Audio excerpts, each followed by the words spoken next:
Hello friends, myself Shivam Gupta and I am teaching chemistry from past 5 years for JEE Mains and Advanced। आज मैं बात करने वाला हूं बेटा उस टॉपिक की जो कि मेंस के लिए बहुत ही इंपॉर्टेंट है। इससे मेंस में हर साल हर पेपर में एक क्वेश्चन हमेशा ही आता है और वो टॉपिक है आपका एसिडिक या बेसिक स्ट्रेंथ। और आज हम बात करने वाले हैं एसिडिक स्ट्रेंथ की, किस तरीके से आप एसिडिक स्ट्रेंथ को कंपेयर कर सकते हैं। तो आज मैं बता दूं, आज हम बात करेंगे कि हम किस तरीके से एसिड्स की थ्योरी को चेक करने वाले हैं। दूसरा, कौन से रूल्स हैं जिससे कि हम एसिडिक स्ट्रेंथ को कंपेयर कर सकते हैं। और लास्ट में हम बात करेंगे क्वेश्चंस की, कितने टाइप के क्वेश्चंस इस तरीके पे बन सकते हैं। मैं सारा ही कुछ इसमें कवर करूंगा। तो चलिए स्टार्ट करते हैं एसिडिक स्ट्रेंथ को। इसकी सबसे पहले बात करते हैं थ्योरीज की। तो इसमें 3 तरीके की थ्योरी होती है। पहली थ्योरी है बेटा इसमें अरेनियस थ्योरी। एसिड और बेस के लिए, दोनों के लिए ये अरेनियस थ्योरी का काम करती है। अरेनियस के अकॉर्डिंग किस तरीके से है, अरेनियस को पानी से शायद थोड़ा प्यार लाना है। तो अरेनियस के अकॉर्डिंग एसिड वो होते हैं जो एक्वस सॉल्यूशन में क्या प्रोवाइड करें बेटा, H पॉजिटिव आयंस प्रोवाइड करें। सिंपल है, एसिड अगर एसिड को एक्वस सॉल्यूशन में डिसॉल्व करेंगे तो वो क्या देनी चाहिए आपको, H पॉजिटिव देनी चाहिए। देन दूसरा, बेस के लिए, बेस को अगर एक्वस सॉल्यूशन में डिसॉल्व करिए तो वो प्रोवाइड करना चाहिए क्या, OH माइनस। यानी कि अगर एसिड को एक्वस सॉल्यूशन में डिसॉल्व करें तो वो क्या देगा आपको, H पॉजिटिव देगा। और बेस को एक्वस सॉल्यूशन में डिसॉल्व करें तो वो क्या देगा आपको, OH माइनस प्रोवाइड करेगा। This is called Arrhenius theory के अकॉर्डिंग आपके एसिड बेस होगा। इसके एग्जांपल ले लेते हैं। जैसे कि पहला एग्जांपल है आपका, इसके लिए एग्जांपल ले सकते हैं आप HCl। अगर HCl को आप एक्वस सॉल्यूशन में डिसॉल्व करेंगे बेटा तो ये क्या प्रोवाइड करेगा आपको, H पॉजिटिव प्रोवाइड करेगा। प्लस किस तरीके से आयन में डिसोशिएट हो जाएगा, Cl माइनस के फॉर्म में डिसोशिएट हो जाएगा। एक्वस सॉल्यूशन में H पॉजिटिव मिला तो ये किस तरीके से काम करेगा, एसिड से अगर मैं H पॉजिटिव हटा दूं तो जो बाकी का पार्ट बचता है that will be called conjugate base. इसको बोलते हैं हम क्या, कॉन्जुगेट बेस। मतलब H पॉजिटिव को हटा दीजिए, जो बचता है वो कॉन्जुगेट बेस। ये बहुत जरूरी है, इसको हम आगे यूज करेंगे कैसे भी। दूसरा एग्जांपल इसी में ले सकते हैं आप NaOH। एक एसिड का एग्जांपल है तो दूसरा बेस का एग्जांपल ले लीजिए। इसको अगर आप एक्वस सॉल्यूशन में डिसॉल्व कर दीजिए तो ये आपको क्या प्रोवाइड करेगा बेटा, Na positive plus OH minus. दोनों ही एक्वस सॉल्यूशन में होंगे। अगर ये OH माइनस प्रोवाइड करता है तो ये किस तरीके से काम कर रहा है मेरा, बेस की तरीके से। ठीक है, ये पहली थ्योरी हो गई आपकी। दूसरी थ्योरी की बात करते हैं। वो दूसरी थ्योरी होती है आपकी Brønsted theory. Bronsted Lowry theory कहलाती है वैसे पूरी। ये ब्रॉन्स्टेड थ्योरी का ही एक ही बात है उसके लिए।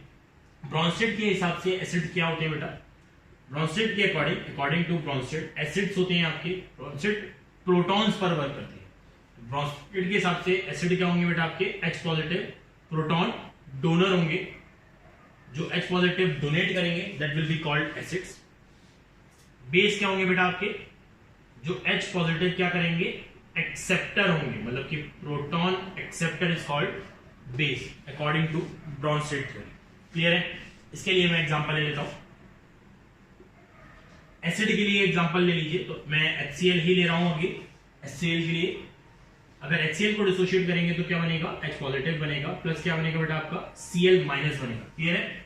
हाँ, H पॉजिटिव प्रोवाइड कर रहा है, यानी कि ये कैसा हुआ आपका, प्रोटॉन डोनर हुआ। तो प्रोटॉन डोनर ये क्या कहलाएगा आपका, एसिड कहलाएगा। और ये दूसरा जो बचा हुआ पार्ट है that will be called conjugate base. Acid से बनता है हमेशा क्या, कॉन्जुगेट बेस बनाते हैं। क्लियर है। दूसरा इसका एग्जांपल ले लीजिए आप। दूसरा एग्जांपल होगा आपका क्या, NH3 ले लीजिए। एक आपका H पॉजिटिव डोनर है, दूसरा आपका H पॉजिटिव एक्सेप्टर की तरह काम करेगा। ये क्या बनेगा, इसमें NH4 पॉजिटिव बन जाएगा, सॉल्ट का फॉर्मेशन हो जाएगी। तो ये किस तरीके से काम करेगा आपका बेटा, बेस की तरीके से काम करेगा। क्लियर है। फिर से बता देता हूं एक बार और। अरेनियस एसिड का क्या होता है, एसिड को एक्वस सॉल्यूशन में डिसॉल्व करिए H पॉजिटिव देना चाहिए, बेस के एक्वस सॉल्यूशन में डिसॉल्व करिए OH नेगेटिव देगा। According to Bronsted acid proton donor होते हैं, बेस प्रोटॉन एक्सेप्टर होते हैं। ये हमने चेक कर लिया है। नेक्स्ट एक और थ्योरी है इसमें, वो होती है आपकी लुईस थ्योरी। उसको भी हम चेक कर लेते हैं। लास्ट थ्योरी है आपकी third, Lewis theory.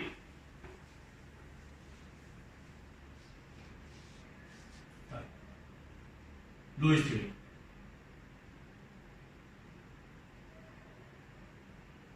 Lewis theory की बात कर लेते हैं बेटा। लुईस आपने सुना ही है, ऑक्टेट जब मैंने यहाँ पे पढ़ा था, लुईस ऑक्टेट थ्योरी थी। तो ऑक्टेट में इलेक्ट्रॉन्स का ट्रांसफर कहते हैं, तो लुईस इलेक्ट्रॉन के ट्रांसफर पर ही काम करता है। तो acid according to Lewis theory के अकॉर्डिंग, एसिड क्या होती है, जो इलेक्ट्रॉन क्या करें, एक्सेप्ट कर ले, मतलब electron acceptors are called Lewis acid. और बेस क्या कहलाएंगे आपके, जो इलेक्ट्रॉन डोनर की तरह काम करेंगे, मतलब electron donors are called Lewis base, मतलब इलेक्ट्रॉन्स के ही फ्लो का बात है। इलेक्ट्रॉन लेगा तो ऐसे, इलेक्ट्रॉन देगा तो बेस, ठीक है। इसका एग्जांपल बात कर सकते हैं। देखिए इसमें इलेक्ट्रॉन अगर एक्सेप्ट करेगा तो एसिड में क्या होना चाहिए, वैकेंट ऑर्बिटल होनी चाहिए, बिल्कुल। कहां पर रखेगा वो, ऑर्बिटल में ही रखेगा, तो उसके लिए उसके पास क्या होनी चाहिए, वैकेंट ऑर्बिटल होनी चाहिए। तो इसके एग्जांपल्स हो सकते हैं आपके, जैसे कि BF3, AlCl3, ZnCl2, ऐसे काफी सारे एग्जांपल हैं। तो ये हम जनरल एग्जांपल लिए हैं। बेस की बात करूं तो बेस के लिए आपका क्या होना चाहिए, इलेक्ट्रॉन पेयर डोनर होना चाहिए। मैं नाइट्रोजन की फिर से बात करूं, एमोनिया, ये क्या होगा, इसके पास क्या है, इलेक्ट्रॉन पेयर है, क्योंकि इसने H पॉजिटिव को डोनेट किए, that will be called base now. Electron pair donor की तरह वर्क करेगा। तो ये तीन थ्योरी हो गई है आपकी, लुईस एसिड बेस थ्योरी हो गई, ब्रॉन्स्टेड थ्योरी हो गई, और आपका अरेनियस थ्योरी हो गई। तीनों में से जो अभी यहां पर हम जो ज्यादा यूज करने वाले हैं वो ब्रॉन्स्टेड थ्योरी के अकॉर्डिंग है। मैं अभी आपको बताऊंगा कि वो किस तरीके से यूज करूंगा। चलिए नेक्स्ट बात करते हैं हम रूल्स की, rules for comparing acidic acid. Next है आपके rules for comparing acidic acid. इनको बहुत ही अच्छे से समझिएगा बेटा, ये बहुत ही जरूरी है। किस तरीके से काम कर रहे हैं, बहुत ही सिंपल है, बहुत ही इजी है। बस एक बार पता करने की जरूरत है कि कैसे कर रहे हैं, फिर अपने आप ही समझ में आ जाता है। चलिए मैं पहले एसिडिक एसिड को रूल्स बताने से पहले एक बार एसिड को कोई जनरल मान लेता हूं, HA मान लेता हूं, कोई जनरल एसिड है, ये एक मेरा एसिड है। एसिड आपका क्या करेगा, H पॉजिटिव प्रोवाइड करेगा, बिल्कुल, और A माइनस इस तरीके से डिसोशिएट हो जाएगा। A माइनस आपको पता है, मैंने अभी आपको बताया, एसिड में से अगर H पॉजिटिव को हटा दें तो बाकी का क्या बचता है, A negative, that will be called conjugate base, है कि नहीं भाई। एसिड से H पॉजिटिव हटा दो, कॉन्जुगेट बेस बचेगा। देखो इस पर मैं लिख सकता हूं कि यानी कि इक्विलिब्रियम कांस्टेंट फॉर एसिड, है ना। एसिड के लिए मैंने इक्विलिब्रियम कांस्टेंट लिखा है। अगर रिएक्शन आगे की तरफ जानी है तो इस पर इसकी स्टेबिलिटी क्या होनी चाहिए, स्टेबिलिटी ऑफ कॉन्जुगेट बेस क्या होनी चाहिए, ज्यादा होनी चाहिए। और बेस पे चार्ज कैसा है बेटा, नेगेटिव चार्ज है। तो अब आप बताइए स्टेबिलिटी मुझे किसकी चेक करनी है बेटा, कॉन्जुगेट बेस की चेक करनी है, और नेगेटिव चार्ज उस पर दे रखा है। नेगेटिव चार्ज की स्टेबिलिटी अगर मैं कंपेयर कर दूं तो वो मेरे कॉन्जुगेट बेस की स्टेबिलिटी आ जाएगी, और कॉन्जुगेट बेस की स्टेबिलिटी आ गई तो मेरी स्टेबिलिटी बेस एक ही बात है, ठीक है। अगर स्टेबिलिटी इसकी ज्यादा होगी, मान के चलिए स्टेबिलिटी ऑफ कॉन्जुगेट बेस ज्यादा है, तो आपका इसकी के इक्विलिब्रियम की वैल्यू क्या होगी, ज्यादा होगी, रिएक्शन फॉरवर्ड डायरेक्शन में बढ़ेगी। अगर स्टेबिलिटी ऑफ बेस ज्यादा है तो के इक्विलिब्रियम आगे की तरफ बढ़ेगा। H पॉजिटिव की कॉन्सेंट्रेशन भी क्या करेगी, बढ़ेगी। H पॉजिटिव की कॉन्सेंट्रेशन क्या करेगी बेटा, बढ़ेगी। और H पॉजिटिव की कॉन्सेंट्रेशन बढ़ेगी तो इसकी एसिडिक स्ट्रेंथ क्या करेगी भाई, इसकी एसिडिक स्ट्रेंथ भी क्या करेगी बेटा, बढ़ेगी, बिल्कुल। तो अब हमें क्या चेक करना है, हमें स्टेबिलिटी ऑफ बेस चेक करना है, और जो जिस पे चार्ज क्या है, नेगेटिव चार्ज है, और नेगेटिव चार्ज की स्टेबिलिटी कंपेयर करना हम बहुत आसानी से जानते हैं। तो अब सिंपल सा रूल बचा है, रूल मैं लिख दूं, अगर पहला रूल बोलूं, पहला रूल होता है remove the H positive, remove the H positive and compare the stability of conjugate base। अगर H पॉजिटिव को हटा दीजिए और कॉन्जुगेट बेस की स्टेबिलिटी को कंपेयर कर लीजिए। जितना ज्यादा कॉन्जुगेट बेस की स्टेबिलिटी होगी उसकी एसिडिक स्ट्रेंथ कितनी होगी, ज्यादा, उसकी उतनी एसिडिक स्ट्रेंथ क्या होगी, ज्यादा होगी, ठीक है। चलिए दूसरा पॉइंट बात करते हैं, मैं इसी को ही और अच्छे से बता दूं। एसिडिक स्ट्रेंथ हमने बात की, एसिडिक स्ट्रेंथ की बात हुई है, तो acidic strength is directly proportional to, किस पर आएगी बेटा, acidic strength is directly proportional to stability of conjugate base.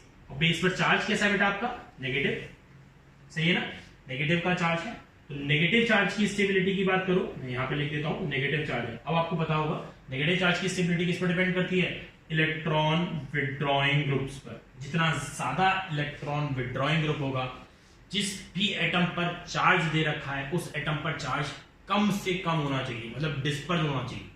तो जितना चार्ज डिस्पर्स होगा उतना स्टेबिलिटी क्या करेगी, ज्यादा होगी। नेगेटिव चार्ज की स्टेबिलिटी कंपेयर करनी है तो इलेक्ट्रॉन विड्रॉइंग ग्रुप जितने ज्यादा होंगे, स्टेबिलिटी नेगेटिव चार्ज की उतनी क्या होगी, ज्यादा होगी। एसिडिक स्ट्रेंथ उस केस में क्या होती जाएगी, ज्यादा होती जाएगी। तो इलेक्ट्रॉन रिलीजिंग ग्रुप के लिए कैसा होता जाएगा, ये रिवर्स होता जाएगा। जितना ज्यादा ग्रुप इलेक्ट्रॉन्स प्रोवाइड करेगा, नेगेटिव चार्ज क्या होगा, बढ़ेगा, बढ़ेगा, भड़केगा, भड़केगा, पागल हो जाएगा। तो ऐसा सीन नहीं आना चाहिए, तो उसके लिए एसिडिक स्ट्रेंथ क्या होगी, कम होती जाएगी। तो देखिए अब इलेक्ट्रॉन विड्रॉइंग ग्रुप आपके कौन से होते हैं, इलेक्ट्रॉन विड्रॉइंग ग्रुप आपके होते हैं माइनस एम इफेक्टिंग, माइनस आई इफेक्टिंग, माइनस एच कुछ नहीं होता है तो मैं इसको हटा देता हूं। दूसरा आपका इलेक्ट्रॉन रिलीजिंग ग्रुप के लिए प्लस एच, प्लस आई और प्लस एन। और मैं आपको इफेक्ट याद दिला दूं, resonance is always dominating over, hyperconjugation is always dominating over inductive except halogen. तो ये आपको पॉइंट्स याद रखने हैं।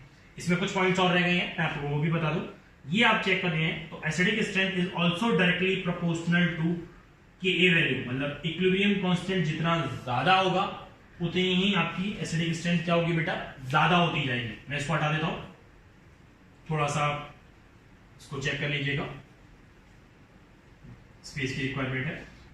Equilibrium constant for acidic strength जितनी ज्यादा होगी उतना ही एसिडिक स्ट्रेंथ क्या होगी, ज्यादा होगी। इसी के इनवर्सली प्रोपोर्शनल में आता है पी के ए वैल्यू, मतलब पी के वैल्यू इसका इनवर्सली प्रोपोर्शनल क्यों है, पी के वैल्यू होता क्या बेटा, P K A this should be equal to minus का लॉग के ए, ये होता है। तो अगर माइनस लगा हुआ है तो जितनी इसकी वैल्यू बढ़ेगी, लॉग में इसमें माइनस है तो इसकी वैल्यू उतनी ही क्या होनी चाहिए, कम होनी चाहिए। तो ये चीज हमें ध्यान रखनी होगी। एक ही इफेक्ट पॉइंट हो गया, ठीक है। यही है दो पॉइंट्स जो कि बहुत काम के हैं। कॉन्जुगेट बेस को बनाइए और उनकी स्टेबिलिटी को कंपेयर कर लीजिए, ठीक है।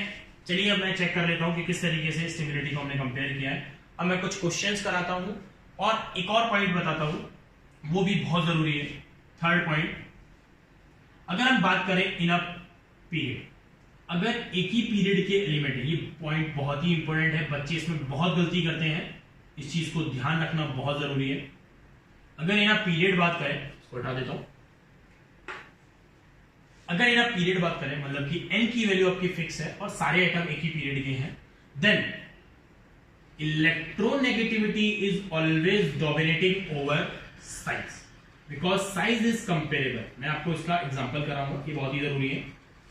लेकिन अगर इन ग्रुप बात करें बेटा, इन ग्रुप, इसके लिए ग्रुप में बात करें, देन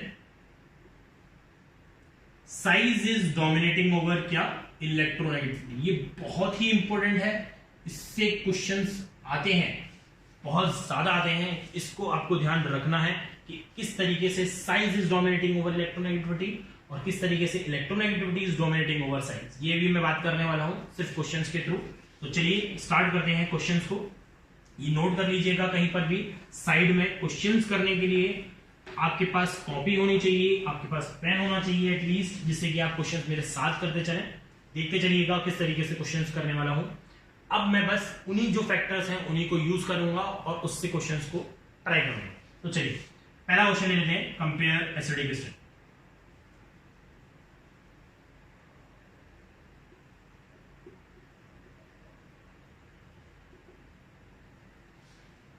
बहुत ही सिंपल क्वेश्चन है।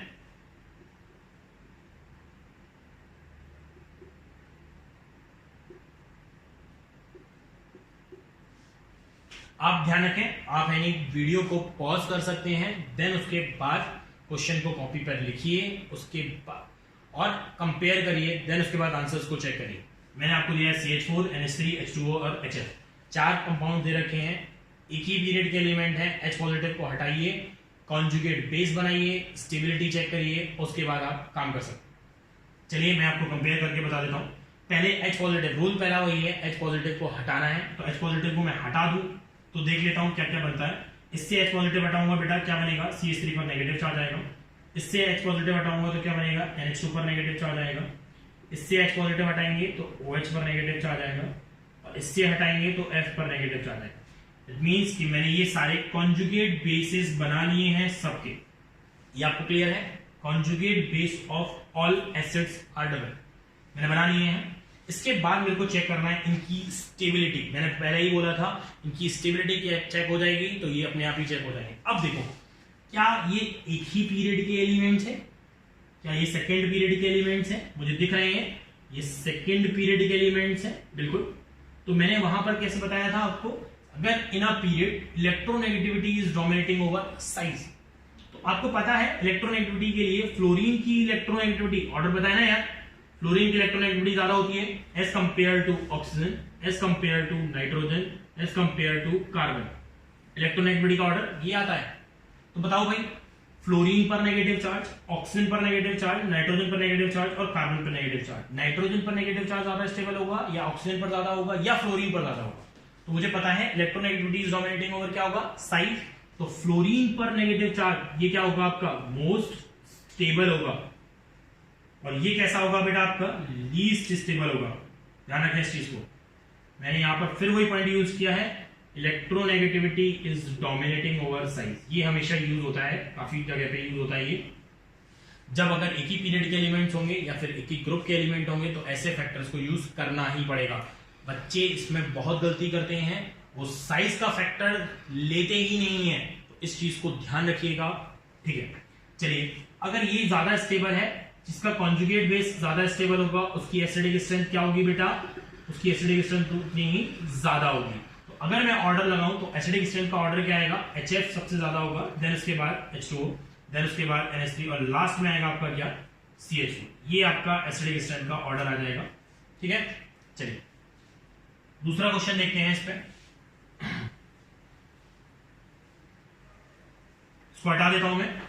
दूसरा क्वेश्चन मैं इस पे लिखने वाला हूं। दूसरा क्वेश्चन किस तरीके से काम करेगा, दूसरा क्वेश्चन भी बहुत ही इजी है, उसी पॉइंट पर है, थर्ड वाले पॉइंट पर। जैसे कि मैं बात करूं HF की, HCl की, HBr की और HI। देखिए ये एग्जाम्पल बहुत इजी, बट इससे रिलेटिव के एग्जाम्पल्स बहुत सारे पूछे जाते हैं, घुमा फिरा के वही एग्जाम्पल्स पूछे जाते हैं जिसमें कि हम जनरली गलत कर देते हैं। मैं आपको बताऊंगा कि वो एग्जाम्पल्स कैसे हैं, किस तरीके से उनको डील कर। देखिए इसके लिए तो इसमें एसिडिक स्ट्रेंथ का ऑर्डर आपको कंपेयर करना है, तो आप बताइए इसमें एसिडिक स्ट्रेंथ का ऑर्डर क्या हो सकता है बेटा। देखिए पहले क्या करिए, कॉन्जुगेट बेस को बना लीजिए। कॉन्जुगेट बेसिस क्या होंगे बेटा आपके, फ्लोरीन माइनस होगा, क्लोरीन माइनस होगा, Br माइनस होगा, और यहां से इससे क्या बनेगा, H पॉजिटिव हटाने के बाद I माइनस बनेगा, ठीक है। अब आप कहें कि नेगेटिव चार्ज की स्टेबिलिटी, अब मुझे स्टेबिलिटी ऑर्डर चेक करना है इसका, कॉन्जुगेट बेस का। तो स्टेबिलिटी ऑर्डर चेक करने के लिए मैं क्या करूंगा, पहले देखूंगा ये कैसे एलिमेंट है, एक ही ग्रुप के एलिमेंट है। ये एलिमेंट किसके हैं ना, ग्रुप में आएंगे बिल्कुल। और ग्रुप में कौन सा फैक्टर डोमिनेटिंग होता है बेटा, साइज इज डोमिनेटिंग ओवर किस पर, इलेक्ट्रोनेगेटिविटी पर। तो इस चीज को ध्यान रखना है मुझे। देखो मैं बता दूं इलेक्ट्रोनेगेटिविटी पर क्यों ज्यादा डोमिनेटिंग होता है। नेगेटिव चार्ज सब पर बराबर है, बट मैंने पहले ही कहा था नेगेटिव जितना डिस्पर्स होगा, जितना कम से कम होगा एक जगह पर, उतना ही स्टेबिलिटी ज्यादा होगा। फ्लोरीन का साइज छोटा है, आयोडीन का साइज काफी बड़ा होगा। मैं फ्लोरीन का साइज ये रहा, नेगेटिव ही रहा, ये नेगेटिव ही रहा। तो जो इलेक्ट्रॉन डेंसिटी होगी मेरे फ्लोरीन के पास, या फिर जो इलेक्ट्रॉन डेंसिटी होगी आयोडीन के पास, फ्लोरीन के पास इलेक्ट्रॉन डेंसिटी क्या होगी, ज्यादा होगी। मतलब हर पॉइंट पर नेगेटिव का डेंसिटी वाला पार्ट क्या होगा, ज्यादा दिखेगा मुझे as compare to fluorine, iodine, as compare to iodine. तो आयोडीन पर स्टेबिलिटी ऑफ नेगेटिव चार्ज क्या होगी, डिस्पर्जन ऑफ चार्ज क्या होगा, ज्यादा होने वाला है। तो आयोडीन की स्टेबिलिटी क्या होने वाली है, ज्यादा होने वाली है। तो ये कैसा होगा आपका इस केस में, मोस्ट स्टेबल कहलाएगा। ये कैसा होगा आपका, लीस्ट स्टेबल कहलाएगा। तो भाई अब पता चल गया कॉन्जुगेट बेस की स्टेबिलिटी यहाँ कम है, इसी के ऑर्डर में जा रही है, स्टेबिलिटी का ऑर्डर भी यही है। तो एसिडिक स्ट्रेंथ का ऑर्डर क्या हो जाएगा, यही एसिडिक स्ट्रेंथ का ऑर्डर हो जाएगा बिल्कुल। तो सेकंड क्वेश्चन आपको समझ में आ गया है कि किस तरीके से size is always dominating over electronegativity, ठीक है। दोनों को मिक्स करके थर्ड क्वेश्चन में लिखने वाला हूं। थर्ड क्वेश्चन को डील करिएगा।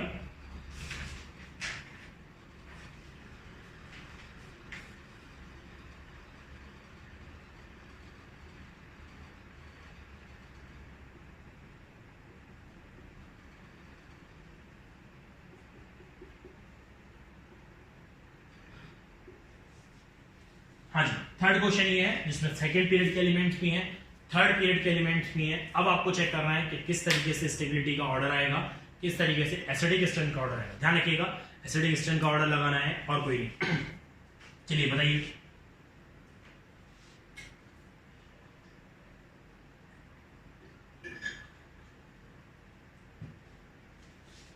देखिए बच्चों, मैं आगे बता देता हूं आपको। इसमें H पॉजिटिव को हटा दीजिए, अगेन सब में से H पॉजिटिव को हटाते चलिए। तो कॉन्जुगेट बेस बनाएंगे। कॉन्जुगेट बेस कैसे बनेगा? CH3 सल्फर पर नेगेटिव चार्ज, यहां से हटाएंगे CH3, ऑक्सीजन पर नेगेटिव चार्ज, यहां पर बनेगा CH3, नाइट्रोजन पर नेगेटिव चार्ज आने वाला है यहां पर, और ये आएगा आपका कार्बन पर नेगेटिव चार्ज। क्लियर है?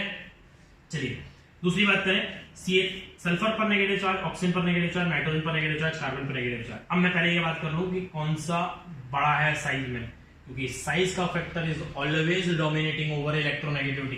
भाई फ्लोरीन की नहीं चल रही है तो ये ऑक्सीजन क्या चीज है? ठीक है, तो साइज के हिसाब से सल्फर आपका थर्ड पीरियड का एलिमेंट है। सल्फर आपका थर्ड पीरियड का एलिमेंट है, इसका साइज बड़ा होगा, इसकी स्टेबिलिटी क्या होगी? ज्यादा होगी। स्टेबिलिटी इसकी क्या होगी? ज्यादा होगी as compare to oxygen, as compare to nitrogen, as compare to carbon. Clear है? इतना क्लियर है? अब मैं आगे बात करूं तो ये सबसे ज्यादा स्टेबल है, तो ये सबसे ज्यादा एसिडिक हो जाएगा, नो डाउट। बट अब मेरे पास कंपेयर करने के लिए तीन है। अब मैं ये चेक करूं तो ये तीनों कैसे हैं आपके इन अ पीरियड। ये एक ही पीरियड के एलिमेंट्स हैं आपके। अरे भाई ये तो एक पीरियड के एलिमेंट है, सेकंड पीरियड के एलिमेंट है। तो सेकंड पीरियड के एलिमेंट के लिए अब क्या चेक करूंगा मैं? इलेक्ट्रोनेगेटिविटी फिर क्या करेगी? डोमिनेट करेगी। इन केस के लिए electronegativity is dominating over size, size comparable होता है इस वजह से। वही ऑक्सीजन पे नेगेटिव चार्ज, किसकी इलेक्ट्रोनेगेटिविटी ज्यादा होती है? ऑक्सीजन की। तो अब ऑर्डर आ जाएगा आपका A is greater then B is greater than C is greater then D। समझ में आया बेटा आपको? चलिए एक और क्वेश्चन हम आगे करते हैं, फोर्थ क्वेश्चन। फोर्थ क्वेश्चन आपका काफी ही अच्छा क्वेश्चन है, किस तरीके से कंपेयर करते हैं वो भी चेक कर लेते हैं। चलिए फोर्थ है आपका। फोर्थ में सिंपल लेके चल रहा हूं पहले तो।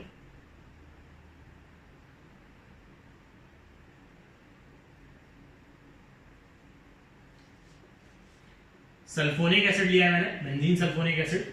यहां पर मैंने बेंजीन कार्बोक्सिलिक एसिड यूज किया है। लास्ट में मैंने इसमें यूज किया है आपका क्या?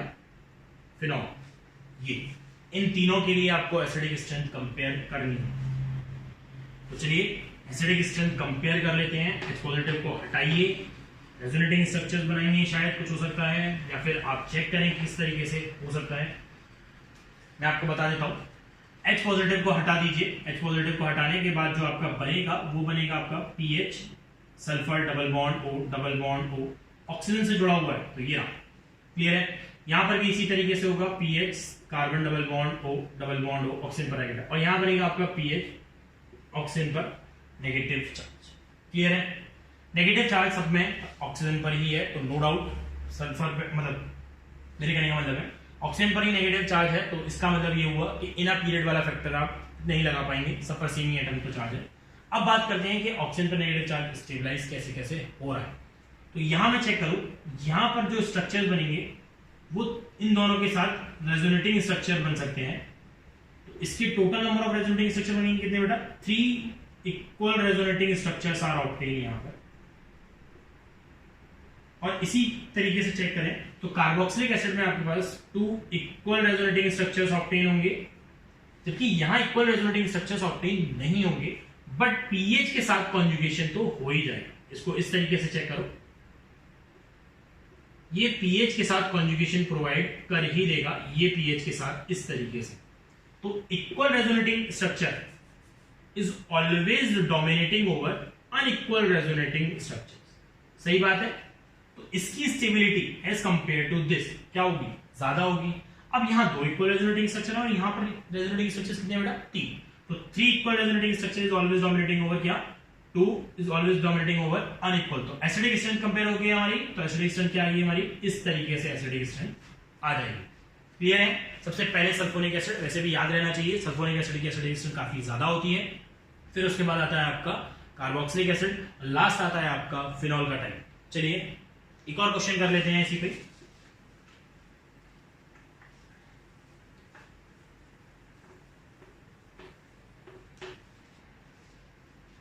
क्वेश्चन है, नेक्स्ट क्वेश्चन जो मैं कराने वाला हूं वो थोड़ा सा ही अलग है। किस तरीके से इसको कंपेयर करते हैं वो भी चेक कर सकते हैं आप।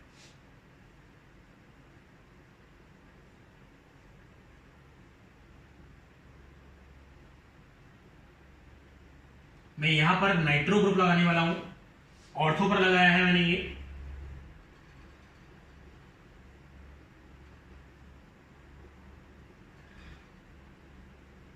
कुछ तो चक्कर है जिस वजह से मैंने ऑर्थो पर क्या किया है, ओपन करके लिखा है उसको। यही इसमें रीजंस हैं, या यही इस तरीके से आप सोच सकते हैं ये किस तरीके से काम करने वाला है। मैं नेम दे देता हूं, ये ए, ये बी, ये सी और ये है लास्ट आपका डी। तो चलिए इनको कंपेयर कर लेते हैं। NO2 का बेटा आपको पता ही है NO2 का कौन सा इफेक्ट लगता है, तीनों पर NO2 का कौन से इफेक्ट लगते हैं। तो मैं पहले इफेक्ट को लिखने वाला हूं, उस तरीके से इसको कंपेयर करिएगा, समझते चलिएगा किस तरीके से मैं इसको कंपेयर कर रहा हूं। काफी इंपॉर्टेंट है, बच्चे इसमें जनरली गलती कर देते हैं, तो सुनिएगा ढंग से। ऑर्थो पोजीशन पर लगा हुआ है, आपको पता है मीजोमेरिक इफेक्ट इसका ऑर्थो पोजीशन पर ऑपरेट करेगा। ऑब्वियस सी बात है -m काम करेगा और -i काम करेगा, जिसमें कि डोमिनेटिंग कौन सा होगा बेटा, -m डोमिनेटिंग होगा इसमें। इसके रेस्पेक्ट में ये कौन सी पोजीशन पर लगा हुआ है, मेटा पोजीशन पर लगा हुआ है इस पर। तो मेटा पोजीशन पर मीजोमेरिक इफेक्ट ऑपरेट नहीं होता। जो बचा इफेक्ट रहेगा वो कौन सा होगा बेटा, इंडक्टिव इफेक्ट होगा, यानी कि अकेला -i बचेगा। ठीक है, इस वाली फिर में आ गया। तो ये कौन सा है फिर पोजीशन, ऑर्थो, मेटा, और देन ये कौन सी है आपकी पैरा पोजीशन है। तो पैरा पोजीशन पर क्या होगा, फिर से -m काम करेगा और -i दोनों ही काम करेंगे। लास्ट वाले पे कोई ग्रुप नहीं है तो उस पर इफेक्ट नहीं लग रहा है। अब मैंने आपको बताया था विड्रॉइंग ग्रुप एसिडिक स्ट्रेंथ को बढ़ाते हैं, विड्रॉइंग ग्रुप एसिडिक स्ट्रेंथ को बढ़ाते हैं। तो इसकी तो गई, उसकी एसिडिक स्ट्रेंथ सबसे कम होने वाली है। क्लियर है, ठीक है। अब बात करते हैं इन तीनों में कंपेयरिंग वाली, इस पे भी ऐड लगा देता हूं, इन तीनों में कंपेयर। तो देखो तीनों में डोमिनेटिंग पहले -m है, तो पहले भाई इन तीनों में तो -m, इन दोनों में -m लड़ेगा, इससे -i लड़ेगा, तो ये तो हट लेगा। पहले आएंगे A और C, ये दोनों आ गए क्योंकि -m डोमिनेटिंग है -i से। ठीक है, अब ये दोनों पहले आएंगे। अब इस पर भी -m है, इस पर भी -m है। -m दोनों में सेम ही होता है, -m डिस्टेंस पर डिपेंड नहीं करता, तो ये तो लड़ लिए भाई। बट ये ऑब्वियस है B से ज्यादा होंगे दोनों, तो A और C का फैक्टर मैंने ये चेक कर लिया। इसी तरीके से सारे क्वेश्चन इसमें करने होते हैं। क्लियर है, ठीक है। अब बात करूं m दोनों बराबर हो गए, अब मैं बात करूंगा -i के थ्रू। तो -i के थ्रू ये कौन सी पोजीशन पर है बेटा, ऑर्थो पोजीशन पर है, और ये कौन सी पोजीशन पर है आपका, पैरा पोजीशन पर है। तो ये है आपका ऑर्थो वाला और ये है आपका पैरा वाला। तो आपको पता होगा कि डिस्टेंस पर डिपेंड करता है इंडक्टिव इफेक्ट। तो ऑर्थो पर i ज्यादा होगा एज कंपेयर टू पैरा वाले। तो जो आप ऑब्जर्व कर रहे हैं वो ऑर्डर आना चाहिए आपका A is greater than C, then is greater than जो भी आए B फिर या फिर D, इस तरीके से बोलो। ये ऑर्डर आपका नहीं आएगा क्योंकि ये गलत है। आपको एक पॉइंट देखना रह गया, वो था यहां पर इसकी हाइड्रोजन बॉन्डिंग का केस। यहां पर आपकी 1 2 3 4 5 और 6 मेंबर की रिंग बनेगी, हाइड्रोजन बॉन्डिंग होगी, तो इसकी acidic strength as compare to para वाले से कम होती है। तो जो एक्चुअल ऑर्डर आएगा आपका बेटा, एक्चुअल ऑर्डर होगा वो होगा आपका क्या, C A देन B और then D। This is the correct answer. तो ध्यान रखिए इस चीज का कि किस तरीके से कंपेयर किया। मैं आपको फिर से बता देता हूं, मैंने इसके इफेक्ट्स चेक किए हैं, -m -i चेक किया है। इसमें भी मैंने देखा -i लग रहा है क्योंकि इंडक्टिव है, इसमें दोनों लिख रहे हैं, इसमें कुछ भी नहीं था, हटा दिया मैंने इसको। पहले मैंने -m को कंपेयर किया है, दोनों में सेम था, -i को कंपेयर किया है, ज्यादा होना चाहिए था, बट हाइड्रोजन बॉन्डिंग की वजह से इसमें ज्यादा नहीं है, इसका ज्यादा है। तो यहां लिख भी सकते हैं ड्यू टू हाइड्रोजन बॉन्डिंग, ये है ड्यू टू हाइड्रोजन बॉन्डिंग की वजह से पीछे हुआ है। ध्यान रखिएगा, इसके लिए बहुत सारे ग्रुप हो सकते हैं। ऐसा ही ग्रुप आपका C डबल बॉन्ड OH भी दिखता है, मतलब कि सैलिसाइल्डिहाइड में भी ऐसा ही केस आएगा। कंपेयर करने में गलती नहीं हो, ये ध्यान रखिएगा। 5th क्वेश्चन हो गया है आपका। नेक्स्ट क्वेश्चन स्टार्ट करता हूं मैं।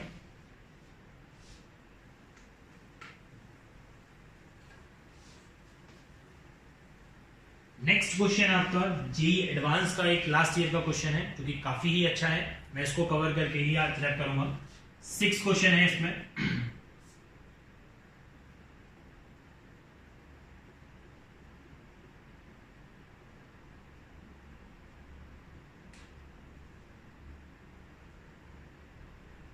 ये बहुत ही अच्छा क्वेश्चन है, एसिडिक स्ट्रेंथ का बेसिस पे ही है, बाकी और कुछ भी नहीं है कि किस तरीके से किसकी एसिडिक स्ट्रेंथ ज्यादा होगी, कैसे लगाना चाहिए, बस वही है, बाकी और कुछ भी नहीं था इसमें।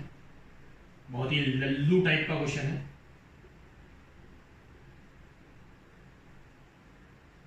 आपको ये दे रखा है, आपको NaNH2 भी दे रखा है जिसका मोल है सिर्फ 2। तो आपको पता करना है कि कौन सा प्रोडक्ट बनने वाला है, मतलब कौन सी एसिडिक हाइड्रोजन हटने वाली है, बस इतना ही पता करना।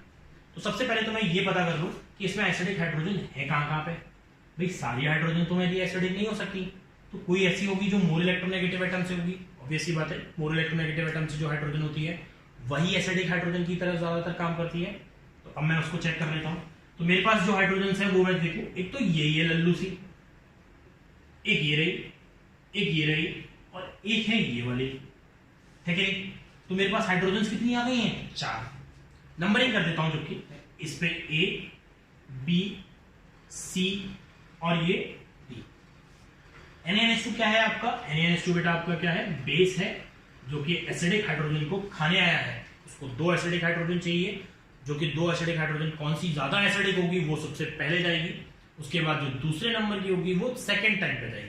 तो वही चेक करनी है which one is the more acidic. 4 hydrogen है, कौन सी वाली ज्यादा होगी, बस वही चेक करना है। तो देखिए मैंने आपको बताया था सल्फोनिक एसिड की एसिडिक स्ट्रेंथ सबसे ज्यादा होती है।